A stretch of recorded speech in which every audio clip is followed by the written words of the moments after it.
All right, I should be live.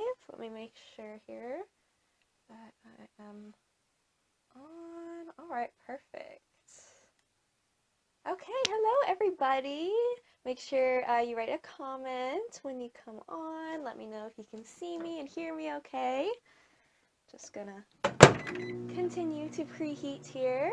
Is anybody out there? Oh, I see a couple people coming on. Hello! How are you today? I just have my iPad set up over here so I can see everybody's comments. So leave a comment when you come on.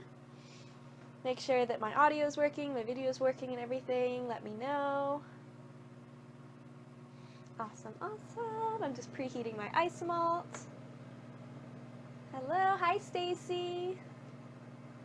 Awesome. Oh, I'm so excited about today's Playdate, guys. This is going to be so much fun. I absolutely love this project. I'm excited to show you guys all about how to do it. Hi, Sharon. Thank you guys so much for being here. I am just preheating my clear Isomalt first, so if you are going to play along to this Playdate, you're welcome to go ahead and start heating up your clear Isomalt, and then we're going to color it with some white, and then use our red a little bit later. Let's see, hi Bev, hi Carol, awesome Sharon, everything works, thank you. Yay! Okay, I'm just going to wait a couple minutes while I preheat my Isomalt here and wait for a couple more people to jump on, and then we'll go ahead and get started. Alright. Let's see, red.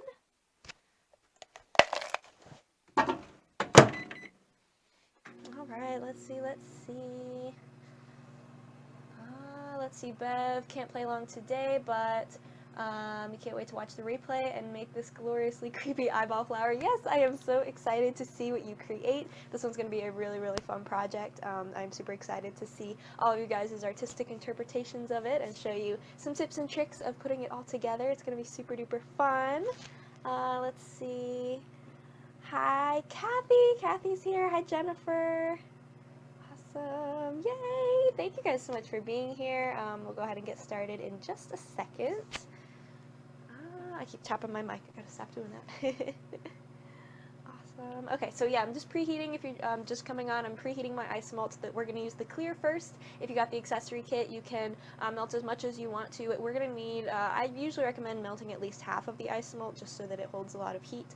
So melt at least half of the clear first, and then we're going to section it off and add some white into it for the eyeballs in a little bit. But we'll use the clear first. Hi guys, awesome. Let's see. How long should it take you to make this project once you get some practice with it? It kind of depends on how much you put into it, as far as how many petals you make. I'm just going to show you like a basic, you know, like how to start it, and then you could potentially add on as many things as you want, but I would say that it wouldn't take more than a couple of hours. I mean, this is probably going to be, I usually aim for 60 to 90 minutes for my playdates, my live streams, and I'm definitely going to get a majority of this done. Of course, I've done this a couple times, but I would say it wouldn't take more than a few hours, you know, if you're, you know, still kind of practicing and playing around with Isomalt. Let's see, awesome, and watching while you work. Hi, Felicia. Okay, awesome. Pop this back in. Just get it imprinted. I'm going to get started. Welcome, guys. I am so excited to be here. I also have Mom Michelle here. Hi, guys. Reading the chat, saying any of your questions, reading them out in case I miss any as I'm working. So if you have any questions throughout the whole live stream, please feel free to write them in the chat, and I will be happy to answer them for you. And yeah, I'm super excited to be here. Thank you for tuning in to my Isomalt Playdate. These have been so much fun, and I love showing you guys new techniques and seeing your artistic interpretations of it. So make sure if you're following along, again, ask as many questions as you like and send me or tag me in pictures of your piece because I love seeing your work.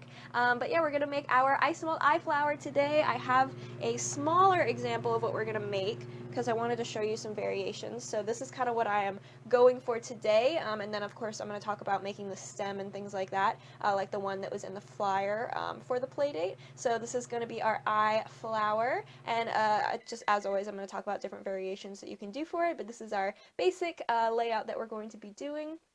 So we're going to talk about casting, we're going to pour our super hyper realistic eyes, we're going to use our casting skills and also our pulled Isomalt skills to make all of the petals and all of the leaves and super creepy vines and things like that. That's perfect for the Halloween season right now.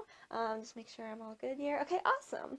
So I'm just going to set this down carefully over here and we will go ahead and start. Okay, so yeah, as always, we're going to use Simi Isomalt today.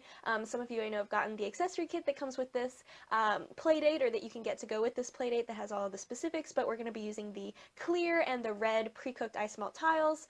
If you're new to Isomalt, Isomalt is basically a sugar-free hard candy. It's all completely edible, it's made from beets, and it's going to be a lot easier to work with than traditional boiled sugar because it's a lot better in humidity, and it's also going to be a lot less temperamental than boiled sugar. So it's going to just work overall a lot better for you. It's going to be a lot clearer and a lot stronger too than traditional boiled sugar. So we are using my brand of Simi Isomalt today. Simi Isomalt is going to be pre-cooked and ready to use. So whether you cook it down yourself or you get it pre-cooked like how we have it or how we're using it today, basically if it's already pre-cooked, it's already been tempered. So it's in the hard candy form already, and you can cook it yourself if you've seen like the raw powdered Isomalt or the Isomalt crystals. Those are generally untempered Isomalt, and you do have to cook that to a very specific recipe. I list my recipe on my website, so if you're interested in learning more about that, you can check that out for free on the tutorials page of my website, simicakes.com.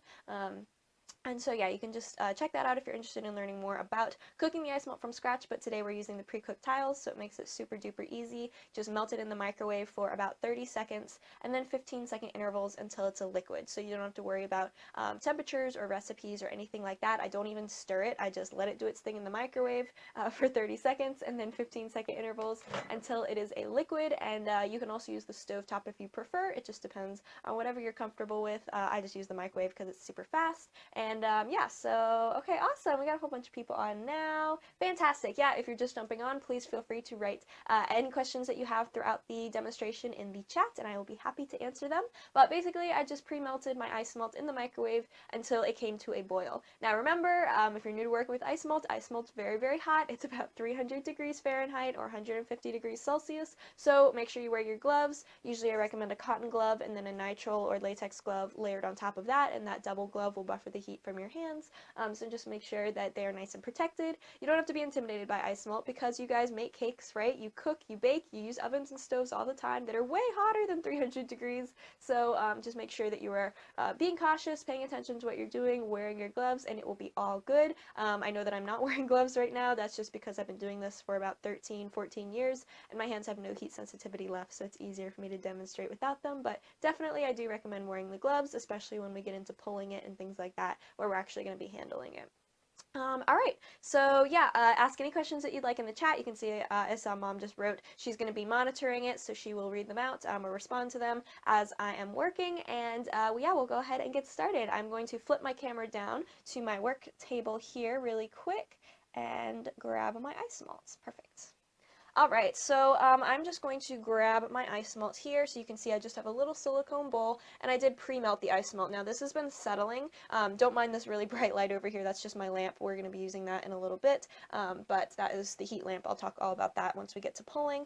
But basically I just preheated my Isomalt for 30 seconds and then 15-second intervals until it is a liquid. So you want to bring it into a boil. That's one of the main things with working with Isomalt to get nice transparent pieces, is you want to make sure that you bring it to a boil, because hot air rises, so any air that was mixed in just from all the pieces melting together, or maybe you had to stir it to put in coloring or flavoring, which we'll talk about in a little bit, you do want to make sure that you just bring it to a boil. Hot air rises, so all of that air will boil itself out, and then I let it settle. So you can see now it's not boiling anymore, there's no bubbles moving or popping, but it is still nice and liquidy, and I'm going to be able to pour it very easy, so that's the point you know that it is ready to use. So I'll just put that off to the side and get my mold ready. So we are going to be making our eye first. This is my silicone mold. This is the Sugar Geek eye. So I worked with Liz Merrick from Sugar Geek Show to develop these eye molds, and they are super, super awesome. You've probably seen, different variations and sizes of them, and you can get a lot of cool effects with them. So basically this is the large size. That's what I'm going to be using for this project, but of course you can also use the small size. And yeah, so that's what we're going to use. It has 2 eyes in there, so you can get 2 at a time, and I'm going to show you how I layer in all of my different layers to get the super hyper realism. Which, could you grab me one of the large eye sheets? I just want to show the whole thing since I had pre-cut my eyes.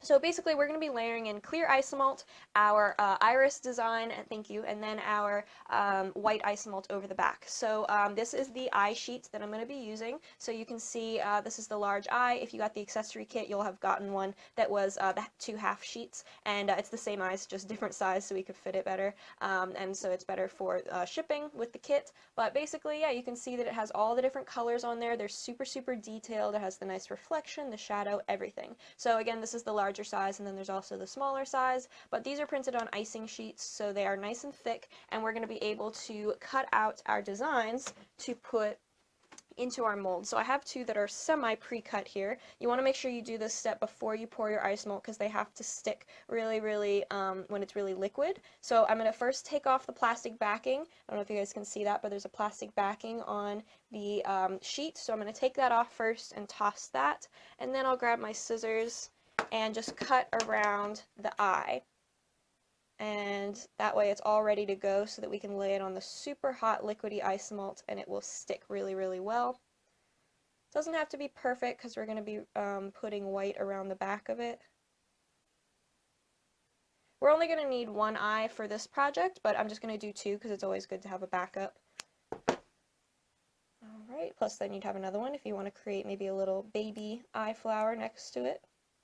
A little bud. So I'm just peeling the plastic away and cutting out all that excess. So you can use tiny scissors for this if you want, but I'm just kind of twirling the whole piece as I cut. Patty says she loves her eye mold. She has both sizes. Yay! That's awesome. I love to hear that. Alright, so I'm just going to toss these extra pieces. And then we're going to pour in our clear Isomalt. So I'm going to pour the clear a little less than halfway. So seeing the kind of width of this eye sheet, I want to go a little bit bigger than that so that the eye sheet fits really nicely into the liquid Isomalt. So I'm going to go a little less than halfway into the mold. So just very carefully I'm going to pour right into the middle. Okay, now very important, you want to make sure there's no bubbles that got tumbled in or anything as you're pouring, or maybe a stray bubble on the surface, so I'm going to lightly torch before I lay my sheet down to pop any surface bubbles. Just a tiny bit, you don't want to do too much, otherwise it's going to bring it back to a boil and you don't want to add any more bubbles. And then I'm just going to use a very lightly tapping. You don't want to pierce the sheet. You can use a toothpick or a tool or anything that you can kind of press in there just to make sure that your eye sheet is centered and that it's not sliding or moving around anywhere and all the edges are pressed down and not curled up. Alright. Perfect. So I just put my eye sheet right on top of that Isomalt in the mold, and then I will do the same thing for the other one. So I'm going to go ahead and pour. Now the trick here, if you're doing a pair of eyes and you're going to see both of them, is to pour them the same height, otherwise they're going to look a little bit uneven. So I'm going to pour the same amount into both just by looking at it by eye, if you will. And for this project it's not as big of a deal because we aren't going to be using both, but I just want to show you with 2. I'm just pressing it down here. All right. Perfect. Okay, and then we're going to let that cool for a few minutes before we pour the white onto the back. So the white is going to encase the whole thing and it's going to layer it. So rather than just having the clear with the eye sheet in the back, which would still look really cool, this is going to give it that realistic 3D eyeball effect, and it's also going to create a really nice background, an opaque background, so that you really, really see the whites of the eyes and the lens of the eyes, and it just looks super cool. So I let that cool for at least 5 minutes or so. We're going to go ahead and get our next color ready while they cool, and then we'll pour the rest of it with the white Isomalt. So of course you could get pre-colored white Isomalt if you want to, but it's very easy to color it yourself. So what I'm going to do is I'm just going to take my leftover Isomalt and we're going to mix in some white petal dust. So this is from the Sugar Art. This is their Elite color, which is the petal dust, just a matte dust, and this is white. They may not want to color all of it. Yeah, that's a good point. So you may not want to color all of the excess if you want to keep some of the clear. So if you want to section this off into a smaller bowl, you can just pour some out into a smaller bowl, and you won't need very much. I mean, you can see there's not very much that you have to fill into this. So if you're using tiles, I mean, it's not going to be more than a couple tiles per eye. So you can definitely section this off if you want to. And then I'm just going to take a little bit of my petal dust, and the more you add, of course, the more opaque it's going to be. So you can just kind of play that by ear. It is so cute because it looks like a little, I don't know, like a little robot's looking at you. It does, The right? little stir, I've never seen it from that angle. Yeah, I love that with them kind of sunken in. He's adorable. Alright, so I'm going to go ahead and keep stirring this. The key with mixing in powdered colors is to keep stirring because sometimes the powder seizes up a little bit when it touches the liquid Isomalt. So I just want to go ahead and keep stirring to break it up. And I'm also going to re-microwave this because that will help to break up any little bits of Isomalt or any little bits of color that hasn't mixed in thoroughly and get rid of any speckliness that you may have. But you can see the more I'm mixing, the more and more opaque this is getting. Sydney Faith missed, how much did you put in for halfway? Before I put the eye sheet in, I put a little bit less than half, just slightly bigger of a pool than the actual size of the iris, if that makes sense. So a little bit less than halfway full of each eye, and then put the sheet in. It won't take very much. No, it doesn't take very much. Bev wanted to know, can she use sugar white color powder instead of petal dust? Yes, this is exactly what that is. It's the Elite color. It is a petal dust. It's just a matte, dry powder. It doesn't have any luster or shimmer in it. It's just your white matte color. Okay, and then I'm going to go ahead and pop this back in the microwave. Like I said, it will kind of help to mix and emulsify the color in, but it'll also re-liquefy it so that I can pour it better. So I'm just going to pop this in for about 20 seconds maybe, just because my microwave's not very strong. It's more cute than strong, so I do a little bit longer, but you'll get to know your microwave as you go. And then we'll go ahead and fill up the rest of the mold. Okay. Alright, how you guys doing? Is anybody following along? Are you going to watch first and make it later? There we go. There's a little lag, so it may take him a minute to answer. Okay, no worries. Okay, so my Isomalt was, it just beeped, but I'm going to put it in for like 10 more seconds just to get it to a nice boil again. Alright, and now normally, like I said, I don't mix or stir my Isomalt because I don't want to mix in air, but in this case we want to break up the color, and also it's opaque, so if you mix in air bubbles you're really not going to see it. So I don't worry about mixing when it's a more solid color. Bunny and Kathy are going to watch it now and make it later. Perfect, that works. Alright, so see I'm just mixing, and that's cooling this down a little bit too. Okay, and then I'm going to fill in the rest of the way of my mold with the white Isomalt. So I'm filling it all the way up to the top. Joe is watching, but Carol, Sharon, and Shirley are all following along. Yay, I'm so excited! I can't wait to see them. Rebecca's going to watch and make it later. Perfect. Yeah, make sure to tag me in pictures, guys, because I absolutely love seeing your creations after each one of the workshops and the playdates. So much fun. Now, Felicia says she's working along, but she thinks she used too much Isomalt for the eye sheet. But I think that could kind of lend itself for a Halloween eye. It absolutely could. Depending on how much clear you put in, it's really not that big of a deal. You know, it's just going to affect how big the lens looks and how big the clear behind or in front of the eye sheet is going to look, but it's really not that big of a deal. You'll be able to see the difference, you know, and kind of play around with it. Okay. Alright, so yeah, I'm going to go ahead and let those cool. Those are probably going to take about maybe 15 to 20 minutes for the big ones, just because they are pretty thick. It depends on the temperature of your room. Remember never to put it in the fridge or the freezer. Just let it cool at room temperature, and yeah, about 20 minutes. If I was doing the 1/2 inch eyes, this is the 1 inch and then the 1/2 inch eyes, is going to take probably about half that time. So it's probably only going to take about 10 minutes for them to cool, which is nice. It doesn't take too long. And then I'll show you how to take them out once they're cool, and we will clear up the surface to make sure that there's no bubbles. And yeah, so I'm going to go ahead and take a little bit more clear Isomalt. I had divided mine before into 2 bowls, so I'm going to take my leftover clear, but you could use white for this if you wanted to, because we're going to start pulling Isomalt to make the leaves and the vines while the eyes are cooling. So, Stacy's playing along. Awesome. And Felicia says, woo, thank you. Bev said, can you put a tiny bit of red in the clear part before the white, or would that put too much in the white part?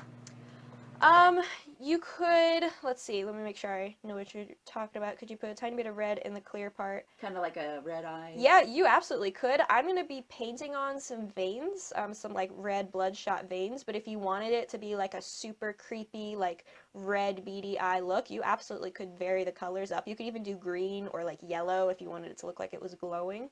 Yeah, that would be super cool. Shirley would like to know, would she let the white cool a bit before putting it in the mold? Just until it's settled. You don't have to wait for it to cool a specific amount, but I do wait for it to stop boiling like I do with any piece, just because I don't want it to be too hot when I put it into the mold, for air bubbles' sake and just for heat's sake, because it'll be safer on your mold, so that it comes out nice and easy. Okay, so I just reheated this. I'm not getting to a boil because we're about to pull the isomalt, so I don't really need it to be boiling hot. But we're going to go ahead and grab our other silicone mat. If you guys have seen my videos before, you know that I like to use this nice thin silicone mat to pull on, so I'm layering it on top of my Silpat mat just so it buffers the heat from my metal table a little bit, and it prevents any sticking to the silicone when the pores open up from the heat. So I'm just going to take this and set it right on top, and then I'm going to pour out my clear isomalt right on top, and we'll start folding in some cool air. Okay. Bev says, ooh, maybe she should try her glow-in-the-dark powder color in the clear part. Oh, that would be so cool. I don't know if it would affect it, mixing it into the isomalt, but I know that you can paint it on top. But let me know when you mix it in if that works. To make it nice and glowy, that would look so awesome. All right. Okay, so I went ahead and just poured out all of my isomalt onto the mat, and now I'm going to start pulling and folding in cool air, so just very slowly. I'm going to alternate which ways I'm folding, and I'm just going to wait until this thickens. So the cooler it gets, the thicker it will get, and eventually it will turn into that clay. So I'm just folding, folding, folding in alternating directions. I also like to move this over every few folds, just again because the table gets very warm as you're working and you don't want to insulate too much heat.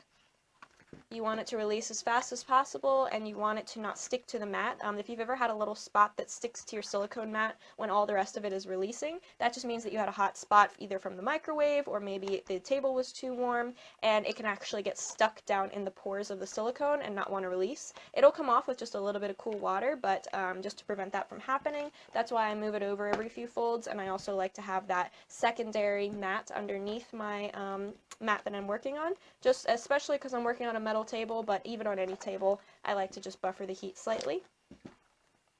There we go, so see how it's starting to release? So I'm just folding it. I was going nice and slow at first, but now I can go a little bit faster now that it's not going to splatter anywhere or on anyone. Thank you for not splattering them. Oh. Alright, so I'm just folding, folding, folding, and the goal to this is to get it to release. So once it's not sticky anymore and it's not sticking to the mat when you try and pick it up, that's how you know it's ready. Mine's just barely sticky, so I'm going to keep folding. Again, I'm still folding it end to end, so I'm not folding past it, I'm not stopping before it. I'm folding this edge all the way directly over with the opposite edge, and then peeling this back. Alright. Perfect. So now I can see when I pick it up, it's not sticking to anything. It is still quite hot and pliable, so it's not going to hold any shape yet. I want to cool it down further just by folding in some more cool air. And so I'm just going to kind of roll it and stretch it and fold it. And this is the same thing as what we were just doing on the mat. We're folding in more cool air. We're making sure that we're not twisting this or kneading it. We're just folding in one direction so that all the beautiful air streaks and striations are going one way and it looks nice and consistent.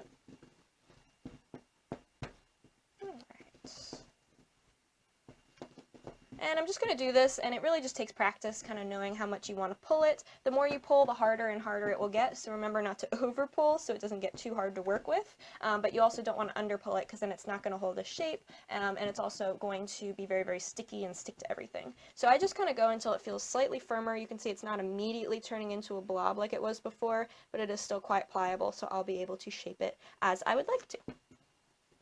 Alright, so I'm going to put this under my heat lamp in the nice brightest spot. The heat lamp is a 250 watt bulb, so it's very, very warm, and it will keep the ice melt warm as long as you leave it under there. Now, you do not have to have the heat lamp to do this. What you could do is you could pull the ice melt, and then instead of putting it under the heat lamp, you just immediately start making things. So I would start shaping my leaves and my curlicues, and then any excess we can reheat, which I'll show you because I'm sure I'll have to reheat mine a little bit in the microwave. You can actually fold it onto the mat for 5-second intervals, and then take it out and continue to fold, and then eventually when it cools down enough, stretch it. So you don't have to melt it back to a liquid, you just can kind of get it re-pliable again. I do have a whole YouTube video, remember, on my Ice Malt Basics series on YouTube. I have a whole playlist and a series of just the fundamentals of ice malt, and that is shown in the pulling video. So if you need just a little refresher and a little bit more detailed look, if you're still new to pulled ice malt, you're welcome to check that out.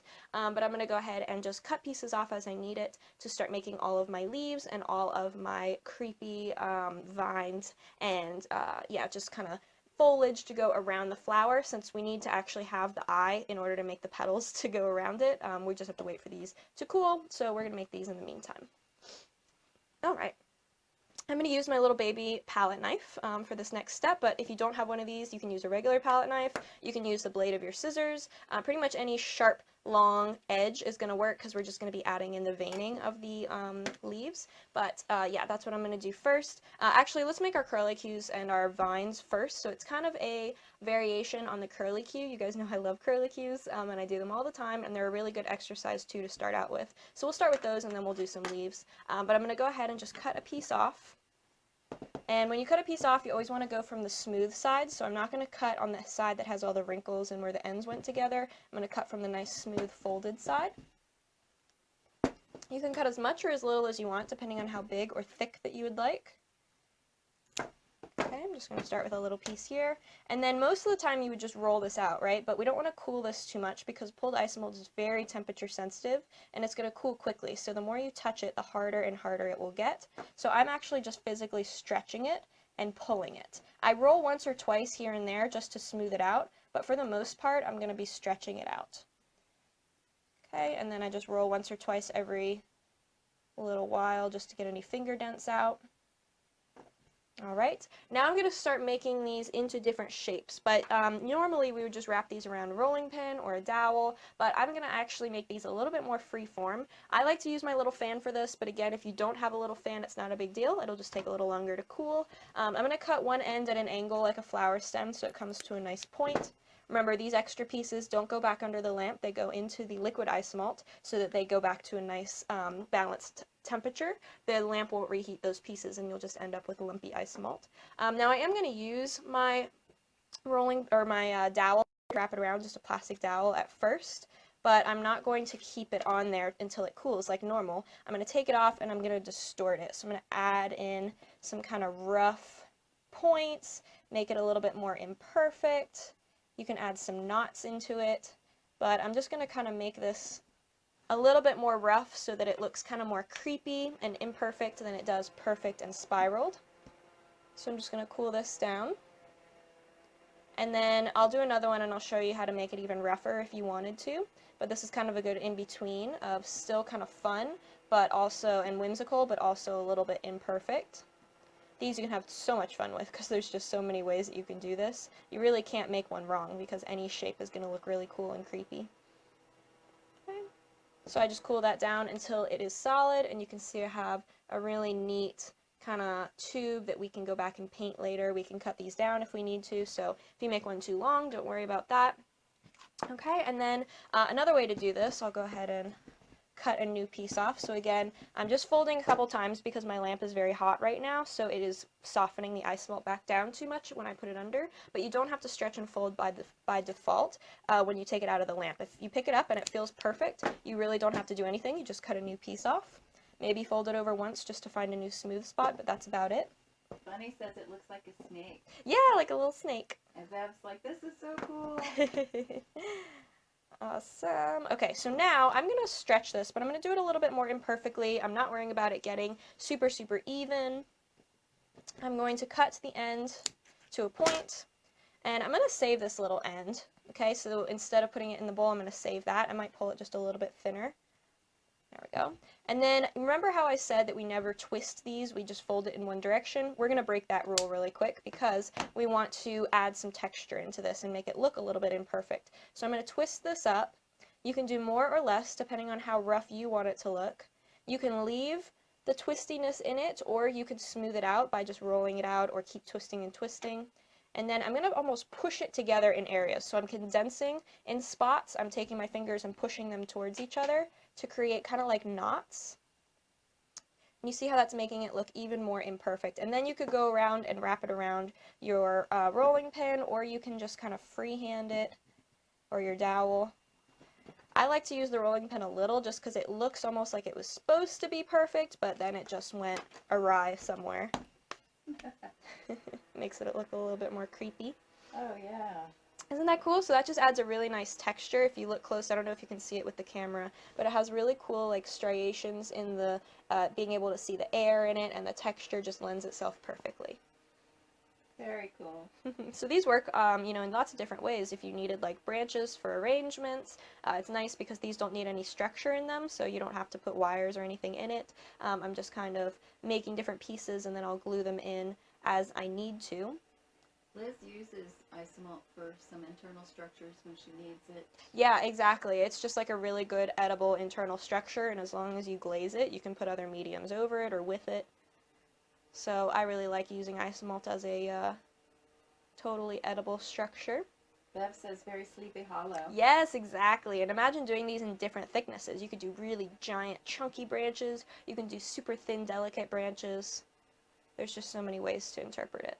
Susie said she loves watching. She said she can't play along today. Oh! Another day. Definitely another day. This video will be available all the time. Yes, you'll be able to find the replay of this on my Facebook page, and then I also, within the next few days, I always upload my playdates to my YouTube channel. So you can find all of my past ones, and all the accessory kits too are still available online. So if you ever wanted to go back and watch one, they're all there. No worries.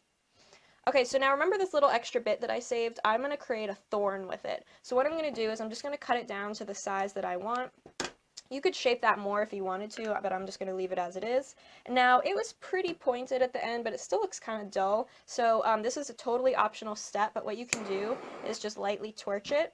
Give it about 5 to 10 seconds, and with your gloved hands, you can roll and press really sharp on that end. I'm going to do a little more torching. You can really roll it, so I'm pushing pretty firmly since it is going to be pliable just on that tip. And it just goes to a really, really sharp, I don't know which way is best to show you guys. It just goes to a nice sharp point at the end, and it gives it that kind of fierce look.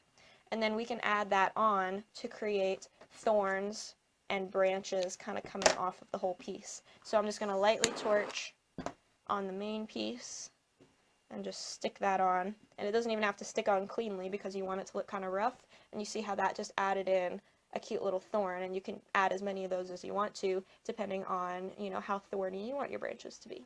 Just be careful because they are sharp, so don't poke yourself with the thorn. So you could basically take this and make like a rose for Beauty and the Beast. Exactly, yeah, these are perfect for Beauty and the Beast. You can make like cherry blossom branches out of this technique. It looks really pretty if you did it in brown or you painted it in brown. So many different things to do with it. So I'm going to make one more, just like a tiny one, just so that we have some options for when we go to put our flower together. So I'm just twisting, and then I'm going to roll and twist it more. Cut off that end. Ooh, cut it off a little different. So see, these go really quick once you get into it. You can really just not be careful with these. You can make them as rough and as imperfect as you want, so it's something that goes very, very fast, but I think the end result is just really cool. I would like to know, can you paint everything at the end? Yes, we're going to be painting all of these at the end, except for the flower, just because that one's going to be mostly red, but we're going to paint some detail onto it to give it like a gothic look, but we are going to be painting all the leaves and all the branches at the end. Okay, so I'm just going to cool that down. Alright. And of course, design can be really, really different depending on what you're doing. So I'm not really going to show you guys a specific like finished piece. I'm just showing you a variety of techniques. I will put it together just to show you how to put it together, but I'm mostly just showing you techniques because I know that you all have your own creativity, your own artistic influence. So you can really just take these and put them together however you want. You can copy the picture on the banner exactly of the finished one that I made. You can copy the other finished one that I have next to me here that I'll show you, or you can kind of take all these and create your own, you know, sculpture or apply it to your own cakes and designs and desserts. All right. So now we're going to do some leaves. So the leaves are going to be just kind of a next step further from the making the branches and the twigs, but we are going to use our little palette knife now. Now generally, if you have a heat lamp, I would recommend doing this under the heat lamp because you're going to have to touch this a little bit more than usual. So I want to make sure that it stays nice and warm. Okay, about that, Felicia has a heat lamp, but it isn't keeping it pliable. Should it be closer to the table? Yes, if it's not keeping it pliable, as long as it's a 250 watt bulb, it should. If it's less rated or lower rated, it may not keep it warm enough, but if it is a 250 watt, just lower it a little bit. You can use zip ties to create chains to lower the whole thing, or if your clamp can go lower, that's what I would recommend. I usually keep mine 8 to 10 inches from the surface of the bulb to the surface of the table. It also could be if you're working on like a stone countertop and it stays very cold. Again, you may want to double mat it or just put something under it like a sheet pan or even a cake pan or just something metal to keep the underneath warm as well as the top. Bev's curious, why do you paint everything at the end? Is it to save Isomalt? Yeah, mostly, I mean, painting it and coloring it gives you different effects, so you can choose depending on if you wanted it to look a certain way, if you prefer hand painting or you prefer mixing the color in. It also is just a time thing, so if you don't want to sit there and color individual little bowls of every single color you need of Isomalt, you can just go back and paint little details, and it saves Isomalt that way as well, because you could just make everything out of clear or a base color and then paint on top. But it also brings out the detail a lot, I find, to hand paint it, so I usually, even if I start with a base color, I hand paint on top of it. It's kind of like the difference between coloring, let's say, gum paste flowers with a base color, but then once you dust them and you paint them, it really brings out the life, so I usually use a combination, but it's mostly for speed, for little details like this, instead of having to re-pull a whole batch of brown, re-pull a whole batch of green, you know, for each separate thing. And this gives them both techniques. Yeah, exactly. This way I can show you both techniques with one amount of Isomalt, and then you can choose kind of how much you want to do of each, rather than be limiting by how much Isomalt you have. Okay, so again, I would work with my Isomalt so that it is under the lamp, but if you don't have the lamp, you don't have to, but you may have to reheat the Isomalt. So again, remember, you can take your Isomalt on the mat, fold it over, and put the whole mat in the microwave for 5 seconds only at a time, and just kind of keep playing with it until the whole thing feels pliable. And then once it's pliable, you may have to fold it. Remember that there could be hot spots in the Isomalt that melt, but just kind of keep folding the mat around until it balances out the temperature and releases, and you can stretch and fold it as needed and get it back to that nice pliable texture. You don't have to melt it all the way to a liquid in the microwave, you just want to get it pliable again. But I'm going to show you out of the lamp just because that's where my heat lamp or my camera is set up. So this is, again, pretty warm, so I'm just going to refold this a few times. You don't have to stretch it out super thin or anything, you just need it long enough to fold over. And then we're going to go from the smooth side, okay, so I'm right where I would cut, I'm just going to go on the mass of Isomalt, I'm going to pinch it, okay, and then start stretching and pulling to create a leaf shape. So you see how I'm making like a little tongue that's kind of sticking out? Okay, the wider you go at the beginning, the wider your leaf is going to be. So remember to, instead of just pulling away, you want to pull wide at the base too. And then eventually, once I'm ready to kind of cut it, I'm just going to pull, pull, pull as it thins itself out, and then cut it at an angle to create a teardrop shape. This excess, I just fold back up and put it under my heat lamp immediately, and then while this is still pliable, I can go ahead and use either the edge of my scissors or my knife to just put in that center vein right down the middle. And again, it's not going to be as prominent until we paint it, but it just gives you something to start with. If this gets too cool, you can just very lightly reheat it, but remember this piece is very thin, so it's not going to take much heating. You don't want to overdo it. You can always add more heat, but you can't take it away. Could you explain your heat lamp one more time? Yeah, the heat lamp is 250 watt bulb, and I have a whole YouTube video on it, but it's basically just like a chicken or a reptile brooding hood that it's screwed into, and you can clip it onto your overhead cabinet, or again, I have a YouTube video on the lamp stand that I build. Okay, now for this piece, before it gets too cool, I'm just going to put in some veins because I do want this to be a little bit more creepy and just kind of have a little bit more detail to it for the way that we're going to paint it later. So I'm just putting in some veins. Now this takes very well to a veiner, so you could use a silicone veiner, works best, but you can also use other veiners. You may just have to grease them a little bit to get it to release. But you can press this on a veiner while it's nice and pliable. But I just like a little bit more of like a simplistic approach since we're going to be painting this with a very harsh gothic contrasting finish later. But yeah, you can see I just have that little bit of texture, and then we'll let that cool and go ahead and paint over it later. Okay, so I'm going to show you one more time. Grab my Isomalt, fold it to a smooth spot. I'm going to stretch wide and then start stretching it long. Remember that you're touching the Isomalt a lot more than usual, which is why I usually recommend doing this step under the lamp, but you may have to reheat it more often that way in the microwave. There we go. I usually can put my center vein in, and sometimes I can get the other lines in, but I'm going to reheat it just to save myself some trouble. Always wait 10 seconds in between torching and touching it, just so your tool doesn't stick. Put in some indentations. If you accidentally torch it too much and it sticks to the mat, just let it cool there for a minute or two until it's cool enough to release, just like in the beginning. I promise it will release when it's ready. And then you can go lots of different ways with these. You can make them really long and wispy, you can make them shorter, you can make them a little bit more rough and imperfect, you can give them a lot of movement, a little movement. There's so many different ways that you can kind of change this up depending on your design. So I'm just going to cool that in front of my fan before I set it down, but again, you can lay this over a former if you wanted to, or over a rolling pin just to get the shape. And then I'll do like one more little one, just so we have a variety to pick from when we go to put everything together.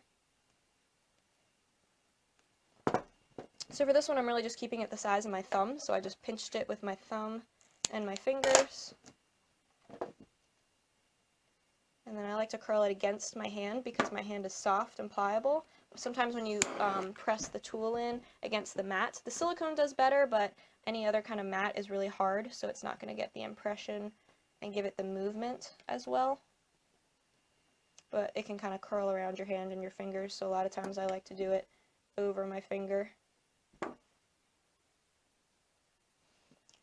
So you see how once you kind of get into the swing of it and you get the right texture, you can go pretty quick with it. The texture really is the key with this. If it's too soft and sticky, it's just going to stretch way too easily, it's going to shape way too easily, it's going to stick to everything. But if it's too hard, obviously it's going to start cracking, it's not going to bend very easy, you're going to have to keep reheating it a lot. So it's just about finding that happy medium in between, and it really just comes from practice. So kind of figuring out how much you want to pull it. The temperature of your room is obviously a big factor too. If you're under a draft, you may want to pull it less and keep it a little bit more warm. There's different ways that you can kind of play around with it. Alright, so I have some assortment of branches and I have an assortment of leaves, so I'm going to go ahead and stop there with these. I'm going to take my eyes out and then we will make our petals and do some painting. Now one more thing that I wanted to show you guys is how to make a structure if you wanted to put this on the stem, because I know the one in the picture that I did, I had it on a stem, so I just want to show you really quick how to wrap a stem if you wanted to. I would not, to hold up this big heavy flower, I would not put this on just a curlicue or just a little pulled stem like we did the branches, because it's going to be really heavy. So if you wanted to cover one of the a piece of non-edible support, you definitely could. So all I'm going to do is take a piece of my pulled Isomalt and kind of roll it into a tube. I'm going to press really hard with my rolling pin. Remember, the rolling pin cools it, so I'm not going to press it over it too many times. I'm just going to make kind of a little strip. It doesn't have to be perfect, you just want it to be big enough to cover the piece. And then you can use a lollipop stick like I'm using, you can use a dowel, you can use a skewer, a toothpick, whatever is going to fit the size that you need. You can use something metal like wire if you wanted to, but make sure it's a pretty strong wire. And I'm just going to torch right in the middle. I'm going to lay my stick right in. You may have to torch it to make this more pliable again if you need to, but do it from the other side so that you don't accidentally set your support piece on fire or singe it. Remember, give it 10 seconds, and then I'm just going to wrap it around, and any excess I'll trim off. So I'm completely covering the support, and then I can trim the ends, I can trim the sides,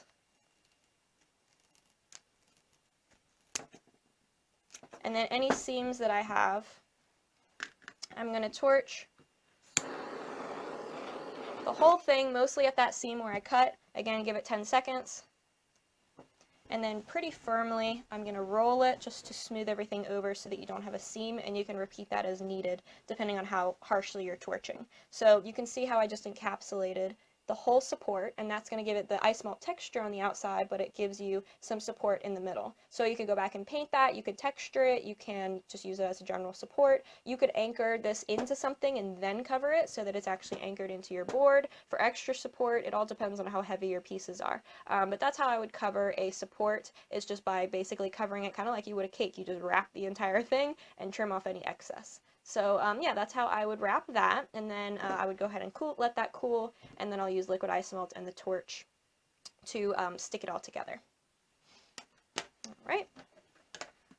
Okay, so I'm going to pop my red Isomalt in the microwave now just to get it heating so that it's ready once we are ready for making our petals.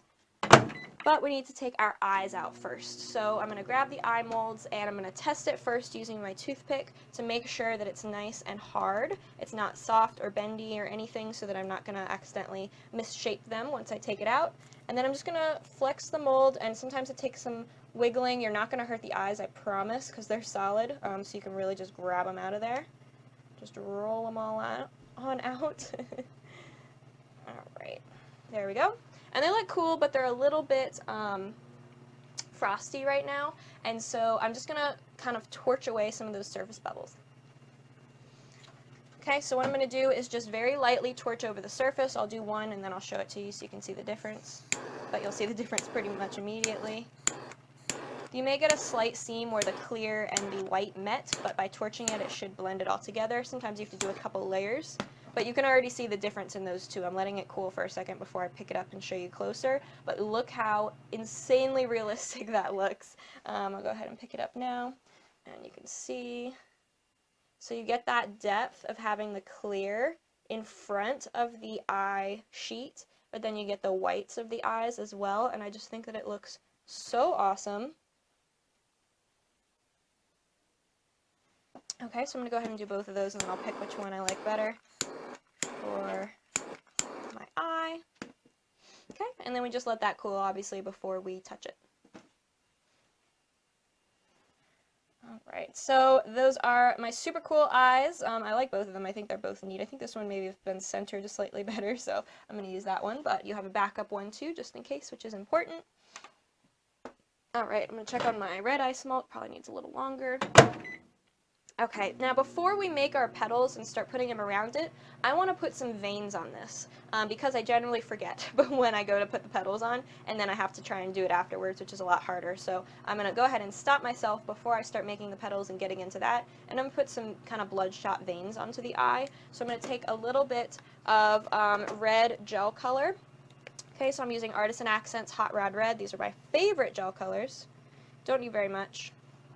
And then I'm going to thin that out with some dilution solution. You could also use airbrush colors. You could use powdered color and alcohol.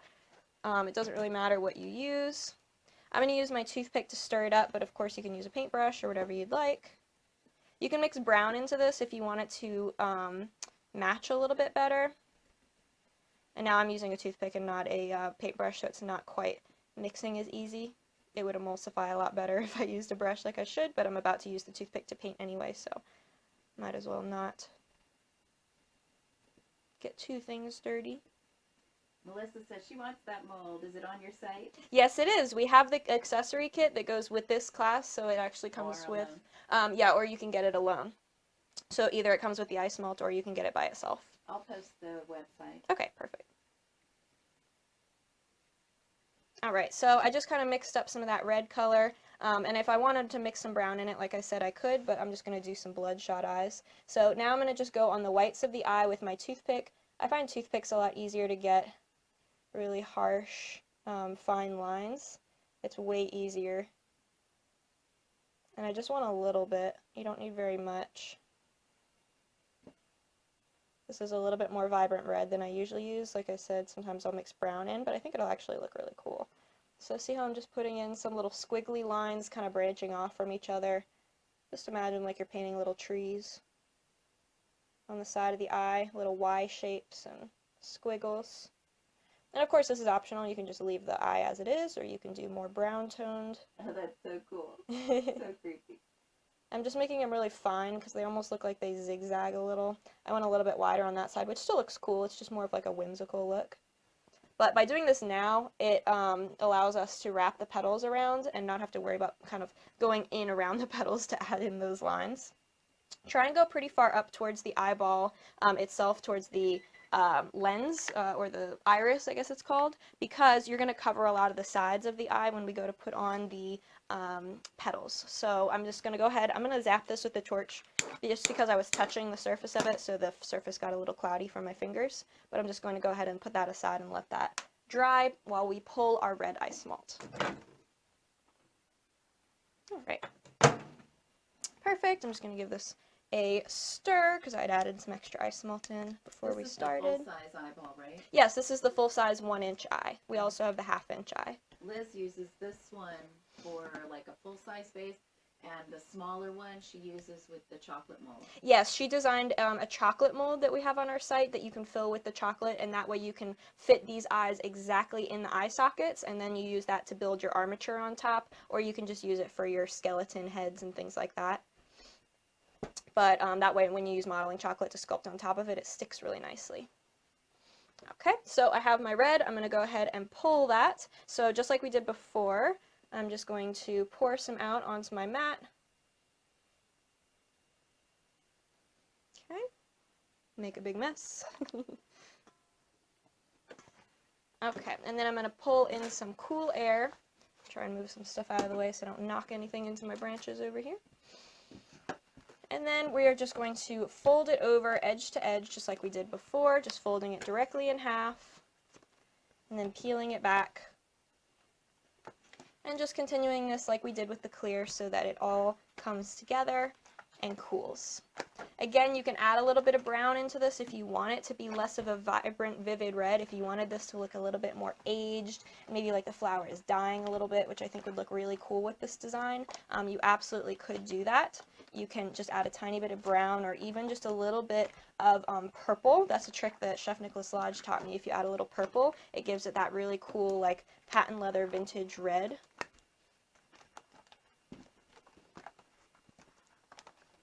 Okay.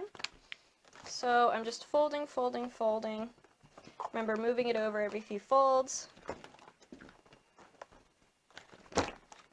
Alright. And just getting it cool. So how's everybody doing? For those of you who are following along, is everything going okay? Are you making your eyes? Are you making your leaves and your curlicue vines? Let me know.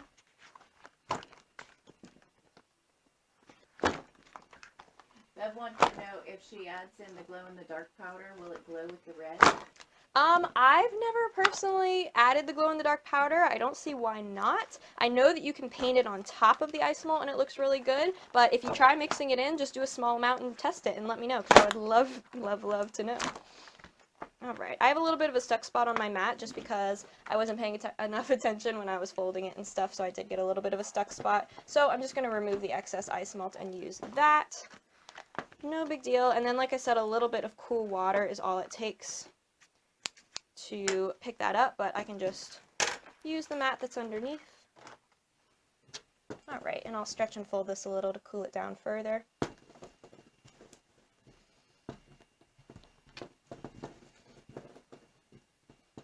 Alright. Perfect, and you'll see that beautiful candy apple red sheen that you get from stretching and folding it that looks so cool. Alright, so we are going to take our eye and we're going to start making our petals. So I kind of roughly based this on like a rose, but it's not super, super specific, so you don't have to make anything super botanically correct or anything like that, because this is a fantasy flower. Obviously, real flowers don't have eyeballs in the middle, so you don't have to worry too much, but You can, if you wanted to make like a specific flower, like an iris, or, you know, just something that was, you know, influenced by and kind of making a creepy version of it, you absolutely could change it up a little bit, but I'm just going to show you a general petal shape, kind of a fantasy flower petal. So just like we did with the leaves, we're going to work right on the massive isomalt. So again, you may want to work under your lamp for this. We're going to create the eyelids first, just because I feel like it's important to have those eyelids in there just for a realistic effect. So we're not really going to do too much texturing or anything with those.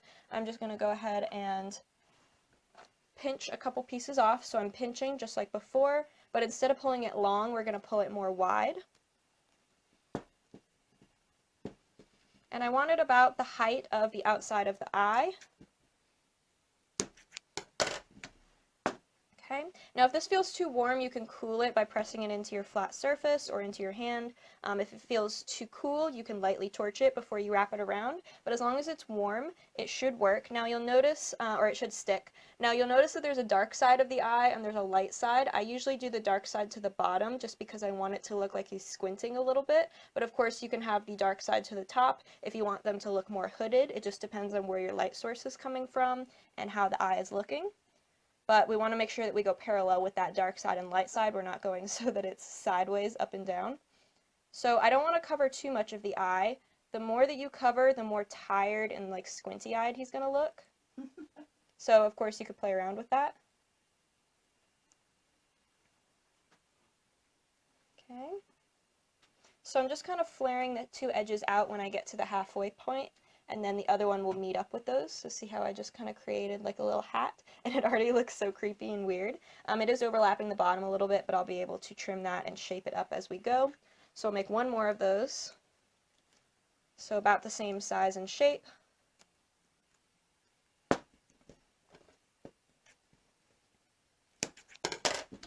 Okay. I try and go fairly thin with it, but it doesn't have to be like paper thin.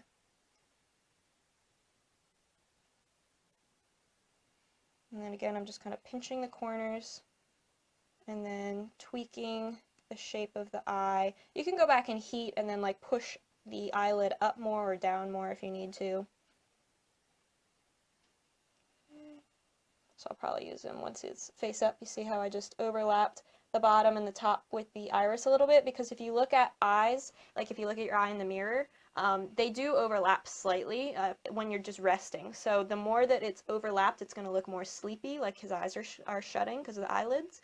The farther back you put it from the iris, the more surprised and really like scared he's going to look. So I kind of just do a resting, maybe semi-sleepy sort of look if you want to get really technical about it. But you'll see the difference as you put in your different that just shapes. Looks so real. It does, right? So I'm just going to kind of heat the back of this, wait 10 seconds in between, and then I'll trim and kind of smooth in any excess.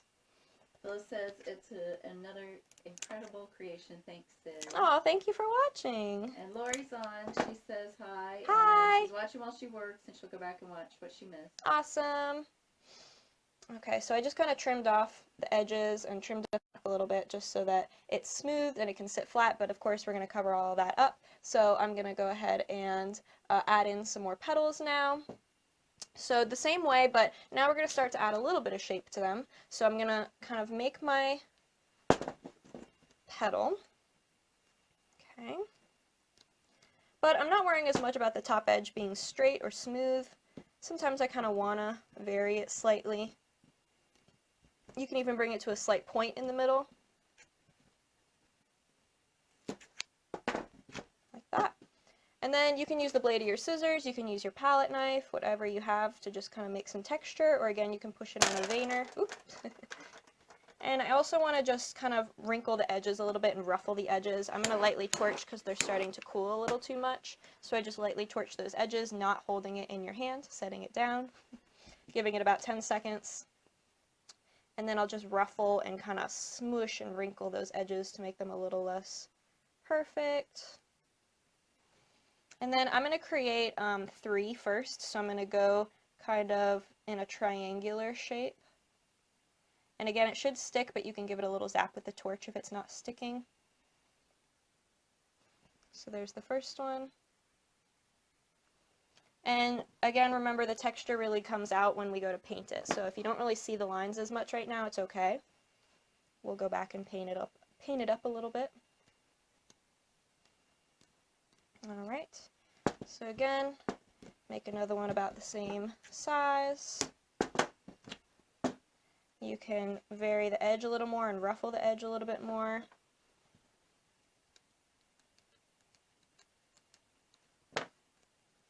I just kind of go in like a zigzag form. So I'm just pushing in opposite directions around the edge.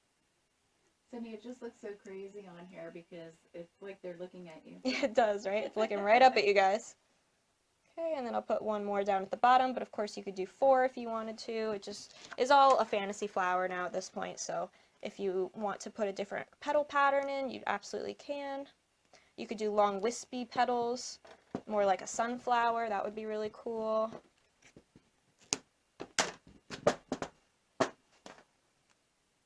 Right. So I'm just going to ruffle this. Add in my last one. I think you should just stick that on a stick and there's a lollipop. Exactly, right? You can see once I got into this and you kind of assembly line it, make a whole bunch of eyes first, you could do these really fast. So imagine just sticking that right onto, this would obviously not be a covered stick, but imagine just sticking that on and having like maybe one leaf sticking out of it, and it would be perfect for just like little lollipops, or even just the eyeballs themselves. You don't even have to add the petals on if you don't want to. For a party. Isn't that cool? And then from there, I really just add as many petals as you want. You can keep adding and adding. You can increase how many petals you're doing. I'll just go ahead and do like another row of them just so that you can kind of see how, as it gets bigger. You can shape them more. You can leave them more wide. Again, just play around with it and see what you like. I tend to get a little bigger as I go out, so I'm going to do the same thing. Adding in the texture, maybe bringing it to a point. That is just so cool. I'll do one more here.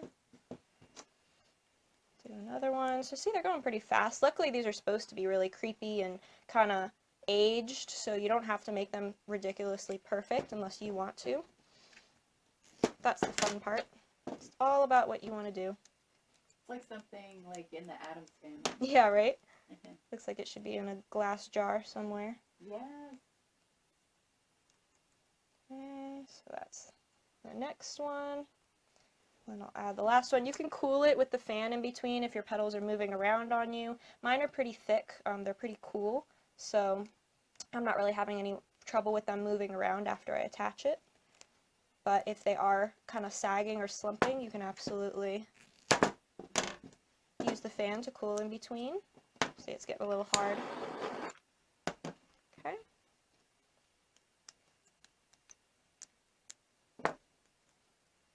And then I'll just attach my last one. Everybody will get faster and faster. I know you look like you're moving fast. Yeah, I mean, remember I've done 8 billion Isomalt petals for different flowers, so it really just takes doing it. But you can see I'm just kind of adding in all of the petals. You could keep layering and layering until, of course, you get something bigger like that. And then I'll show you some painting techniques. We'll go ahead and put together our leaves and stuff first. I'm going to unplug my heat lamp just so the lighting's a little bit better for this last part. Ah, look at that. Okay, so now if you wanted to put the stick on the back for the stem, what I would do is I would just dip it in liquid Isomalt and stick it right to the back. You may even want to take a ball of pulled Isomalt and just kind of like a band-aid attach it on top of that just as an extra support to really bury the stick in, depending on how big this is and how heavy it is. Obviously this one's a lot heavier than the little ones, so it just depends on how much support you need. But if you want to attach all of the leaves and things, you can just torch and stick them or use liquid Isomalt, whatever you prefer. So I'm just going to kind of arrange them however I like, and then I'll put in some of the branches. So I'm just going to... And they can make more petals before they do this part, Of course, yeah. I'm just going to stop because you guys get the idea, so I won't make you watch me make 8,000 petals. But you can absolutely keep adding on petals until you're happy with it. And because those leaves are cool, that's why I'm just zapping it with the torch. And just sliding them up and under it. And then I'll use a couple of my branches. This one I think is going to be a little bit too long, so I'm just going to cut it. You don't have to heat it for these because they're so skinny. It just pops right off. It's just crazy looking because I'm watching it on my phone. There we go. It's a very bad example. Don't hold things and torch them. Don't tell your mother. Alright, let's make one little one over here, just to balance this whole thing out. Alright. Okay, so you see how I just have my basic look with all of my different branches and all of my different pieces, and now we can do some painting to kind of highlight the whole thing. So it almost looks like a spider with that flower eye on the top. That would be really cool too. You can make little spider legs like that for sure. Melissa has to get on a plane, but this will be available. Yes, it will be available for a replay on Facebook and on my YouTube channel. So no worries. Melissa. Thank you. Okay. And then you have some different options as far as how you're going to paint it. I like to do some shading with some black because I think it really brings the whole thing out. And then of course we're going to add in the greens for the branches and everything. So I'm going to do in my palette some black gel color and one, if this will, opening it would probably help. There we go. And then we're going to do some green. Now you can airbrush these. Originally, you'll see the one in the picture of the banner is a little bit different than this one. This one's a little bit more contrasting, where the other one is a little bit more shaded softly. And I wanted to do that on purpose to show you guys the difference, because you really can vary these up so differently depending on how you want it to look. So I airbrushed the one in the picture to get a little bit softer of a look. So just like around his eyes and in between his petals to add some depth, I just added in that airbrushing with just some reds, some browns, and then I went back and hand painted on all the details of the black shading like I'm going to show you guys. But of course there's so many different ways you could do this. You can dust it with luster dust if you wanted to give it kind of like a shimmery, almost fantasy effect. It would be so cool like in silver and gold, like steampunky. Yeah, that would be super, super cool. Alright, so see how I'm just painting the whole thing. Wow, that changes it so fast. Yeah, it just makes everything pop. And again, if you didn't want this quite as bright red, you could have added some brown or some purple into the red itself. And then I'm going to use my slightly thinner brush here for the black. Now I'm going to be doing this a little bit quickly just for time's sake.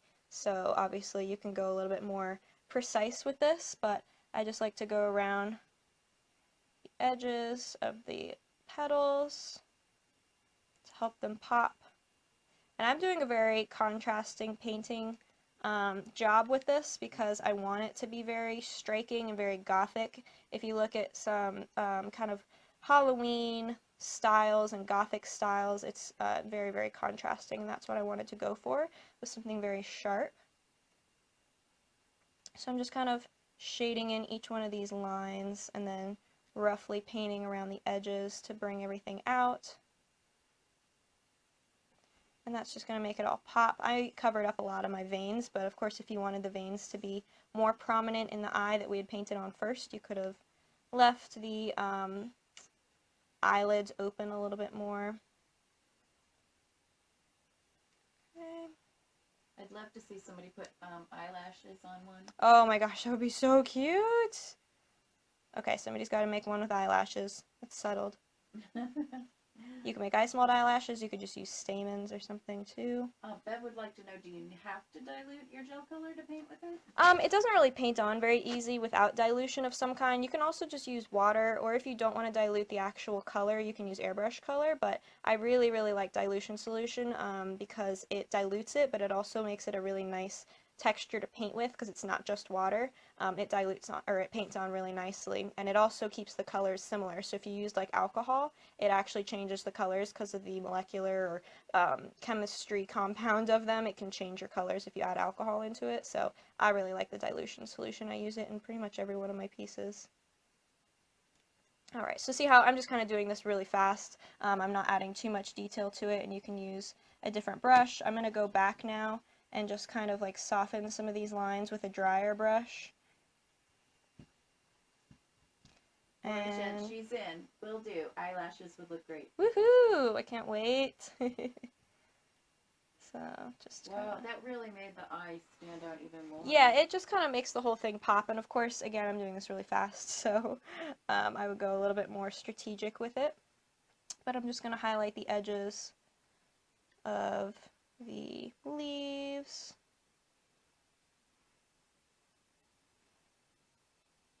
And then you could go back and make the color a little bit more intense too. So like I used a very diluted black, but then you could go back and take some of the, you know, gel color and just re-intensify it slightly.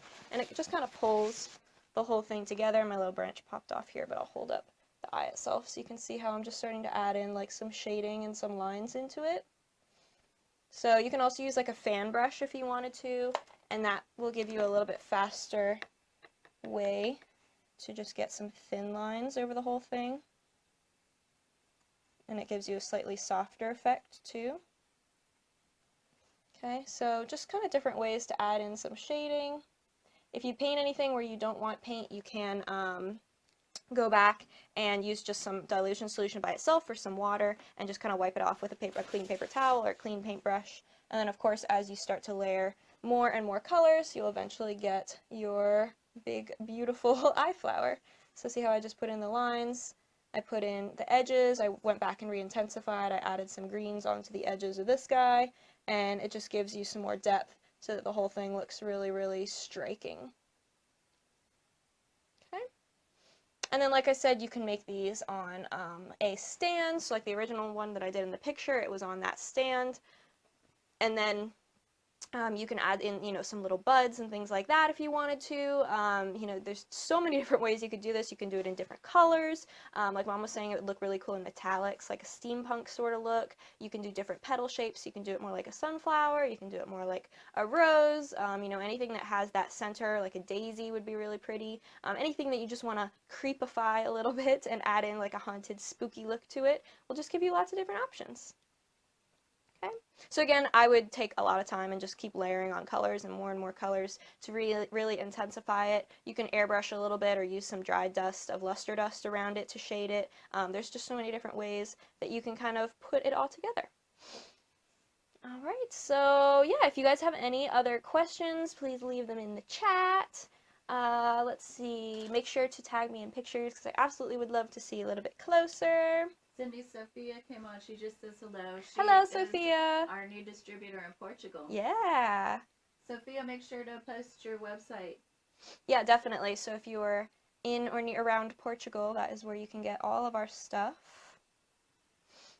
I'm going to go ahead and switch this camera up really quick while we answer any of your final questions. Hello again. So do you guys have any other questions? What do you guys think? Can you see using this for different ideas? You can use these for cake toppers. You can use them on the side of cakes. You can use them for centerpieces, even like little ones like we were talking about for lollipops, for cupcakes, for the tops of desserts. And of course you can use non-eye centers, so you can make a center by hand. You can use molds.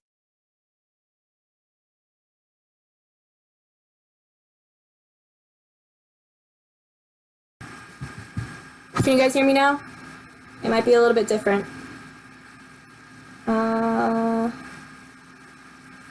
Any luck, guys? Oh, can you guys hear me now? Okay. Yes. So it might be a little different audio because I'm just using my computer's audio, but if you missed it, just saying thank you guys so much for coming. I'm going to give you a sneak peek of my next upcoming